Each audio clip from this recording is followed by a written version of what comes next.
Alright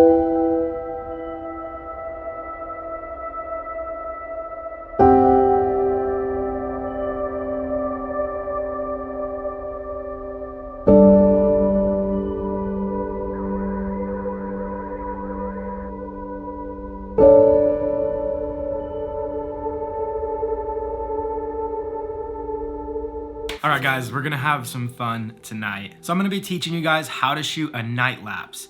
If you don't know what a night lapse is, it's essentially a time lapse of the night sky. I find this really special to me because I grew up loving the cosmos, wanting to be an astronaut, all of that. I've been just so in awe of the universe and everything in its entirety. And bringing that together with another thing I love, which is photography and video, I mean, it's a match made in heaven. Quite literally. Alright, so we'll be going over everything, what gear you need, what camera settings that you're going to need to use to get the night lapse, planning and editing after you get your night lapse. So first up, we'll get into the gear that you're going to need. So you're going to either need a camera that has a built-in time-lapse mode. If you don't have a camera that has a built-in time-lapse mode, you can get something called an external intervalometer. So if you don't know what an external intervalometer is, it's basically something you plug into your computer to program it to take photos at certain intervals. So I'm going to be using the Canon EOS R6 for my night lapse tonight, and the R6 does have a built-in time-lapse mode, so I'm going to be using that. I won't be using an external intervalometer. If you guys are curious where to get an external intervalometer, I'll leave a link down below to a couple different sources where you can get one. But yeah, for this video, I will be just using the built-in time-lapse mode on the R6. All right, so next up, you got to think about what lens you're going to use. Now, this lens right here is an 85, and I would 100% never use this for a night lapse. You would get really bad star trails, and you won't see much of the sky. It's going to be so focused on one area of the sky. It's going to kind of take away from that feeling of vastness that you want from the whole night sky. So what I will be using is my 16-35, which is mounted on my camera right now. So I get that nice wide angle shot to get most of the sky in frame. That's what you want. You want a really wide angle lens. So if you don't have a 16-35, you've got a 24-105, use that. But I definitely recommend using your widest lens. Depending upon what camera you have, you may want to use some kind of external power source so your battery doesn't die over the night. However, I'm pretty lucky. My Canon R6 actually lasts all the way till the morning, and it still has power left. So I'm not going to worry about that, but some of your cameras may run out of battery during the night, so you may want to potentially use an external power source so you don't have your camera dying on you through the night. And last but not least, I would recommend getting a tripod for this because, I know, for obvious reasons. Gonna need to move my big light dome outside so I can continue this tutorial. This is gonna be a bit awkward trying to fit this huge thing through the door.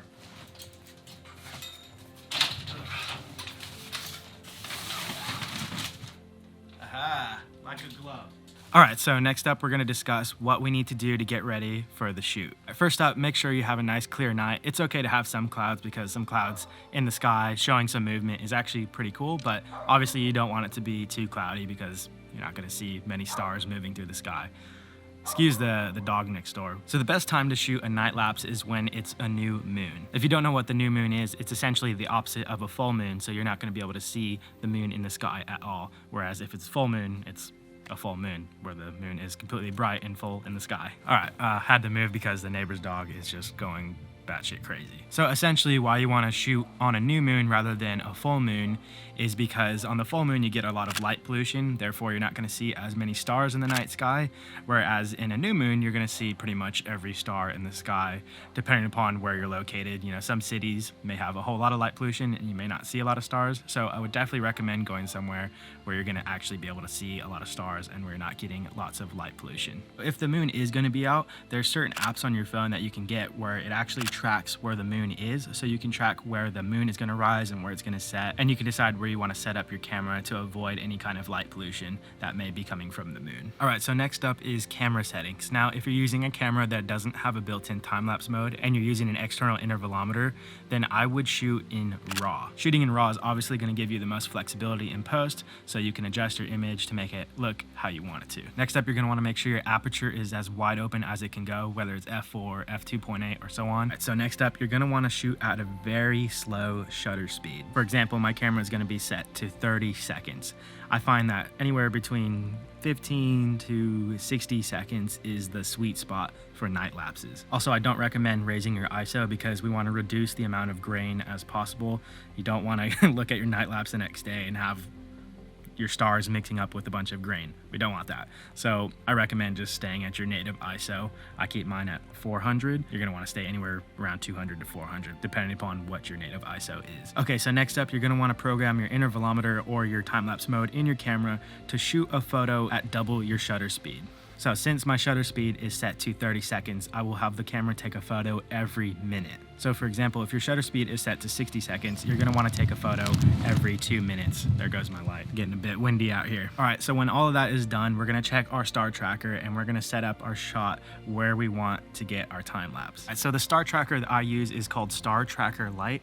I believe that's what it's called.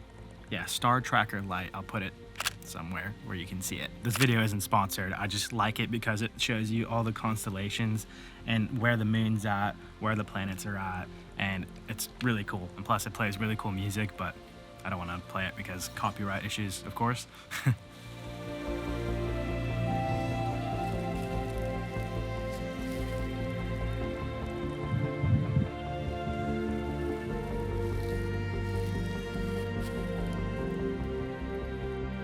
All right, I'm gonna turn the light off and we're gonna see what we get.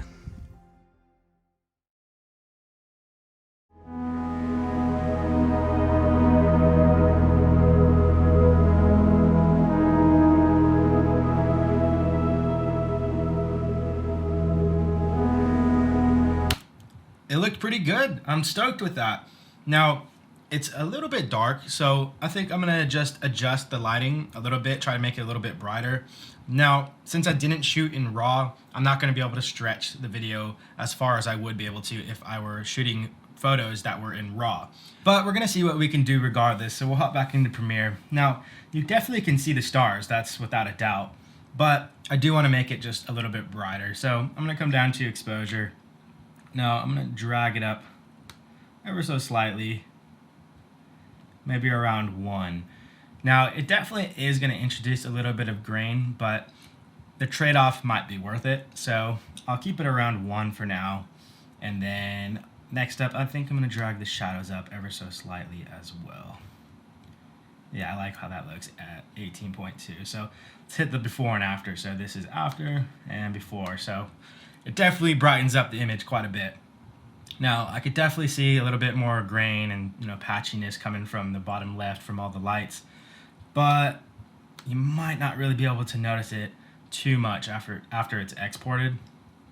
So I think I'm pretty happy with that. Now, I noticed the clouds are quite orange, so I'm gonna adjust the white balance just a bit, make it feel a little bit cooler. I think I'm happy with that, 11.7.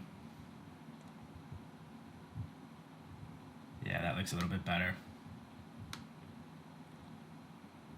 Yeah, I'm quite happy with that. Yeah, that's really it, guys. I'm gonna export this and we'll see how it looks. And if you guys go out and shoot a night lapse, send it to me through Instagram or comment down below and let me know when you do shoot one, because I would love to check it out. I love night lapses, they're epic. All right, guys, if you got anything out of this, I would greatly appreciate it if you hit that like button. Helps me out tremendously. And if you wanna see more videos like this, consider subscribing because we're only just putting our toe in the water. We're gonna have plenty more astrophotography videos out there.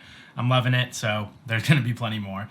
All right, guys, once again, thank you so much for watching and I'll see you guys in my next video. Peace, everybody. Love y'all.